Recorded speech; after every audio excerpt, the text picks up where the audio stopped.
संसदीय कार्य मंत्री किरेन रिजिजू ने कहा कि प्रधानमंत्री नरेंद्र मोदी की प्राथमिक चिंता ये सुनिश्चित करना है कि आम नागरिकों को दैनिक जीवन में कठिनाइयों का सामना न करना पड़े।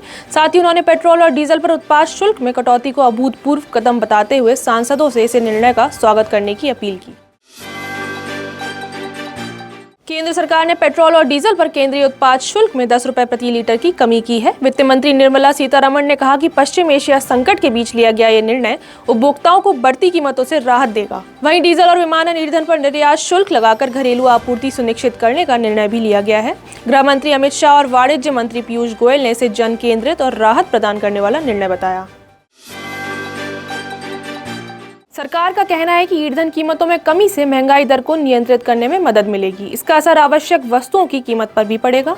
महंगाई दर को नियंत्रित करने की दिशा में प्रयास जारी है। फिलहाल बाजार की स्थिति पर लगातार निगरानी रखी जा रही है। वहीं विशेषज्ञों ने इसे सकारात्मक कदम बताया है।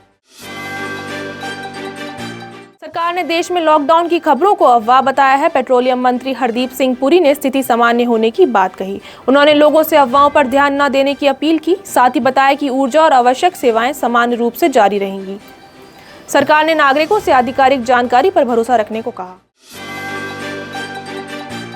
सरकार ने आश्वासन दिया है कि देश में पेट्रोल और डीजल की पर्याप्त उपलब्धता है। तेल कंपनियों के साथ नियमित समीक्षा बैठकें की जा रही हैं।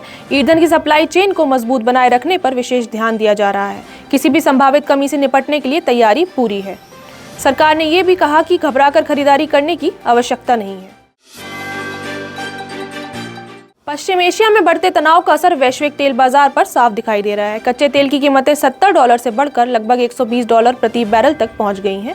इस बढ़ोतरी ने कई देशों की अर्थव्यवस्था पर दबाव बनाया है। भारत भी इस वैश्विक स्थिति पर लगातार नजर बनाए हुए है। फिलहाल सरकार वैकल्पिक आपूर्ति स्रोतों पर काम कर रही है। इसका उद्देश्य घरेलू बाजार को स्थिर बनाए रखना है। प्रधानमंत्री नरेंद्र मोदी ने आज राज्यों के मुख्यमंत्रियों के साथ महत्वपूर्ण बैठक की। ये बैठक वीडियो कॉन्फ्रेंसिंग के माध्यम से आयोजित हुई थी।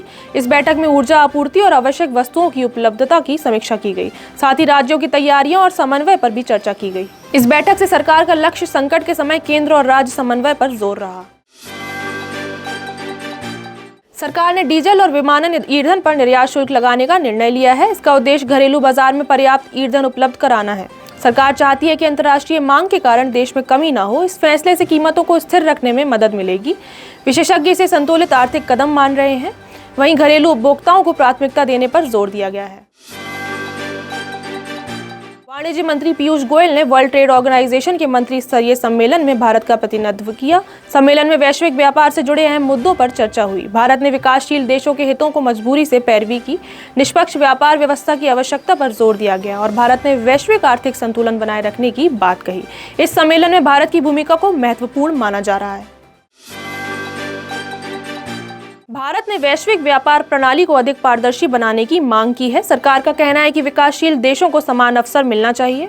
व्यापार नियमों में संतुलन जरूरी बताया गया है। वहीं भारत ने कृषि और उद्योग से जुड़े मुद्दे भी उठाए। वैश्विक आर्थिक सहयोग को मजबूत करने पर जोर दिया गया। भारत ने बहुपक्षीय व्यापार व्यवस्था के समर्थन की बात कही।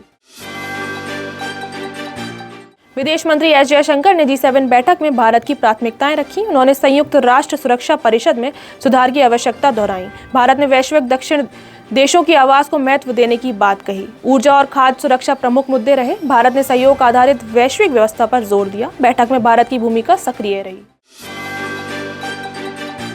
G7 बैठक के दौरान वैश्विक ऊर्जा संकट पर गंभीर चर्चा हुई। खाद्य आपूर्ति और महंगाई को लेकर चिंता जताई गई और साथ ही देशों के बीच सहयोग बढ़ाने पर सहमति बनी। आपूर्ति श्रृंखला मजबूत करने की आवश्यकता बताई गई और वैश्विक स्थिरता को प्राथमिकता लक्ष्य बताया गया। वहीं अमेरिकी राष्ट्रपति डोनाल्ड ट्रंप ने भारत अमेरिका संबंधों की सराहना की। उन्होंने प्रधानमंत्री नरेंद्र मोदी के नेतृत्व की प्रशंसा की। दोनों देशों के बीच रणनीतिक साझेदारी लगातार बढ़ रही है। रक्षा और व्यापार सहयोग पर चर्चा हुई और दोनों देशों ने वैश्विक शांति के प्रति प्रतिबद्धता जताई। भविष्य में सहयोग और मजबूत होने की उम्मीद की। वहीं दूसरी ओर भारत और अमेरिका के नेताओं ने पश्चिम एशिया की स्थिति पर चर्चा की, जहां समुद्री व्यापार मार्गों की सुरक्षा को अहम बताया।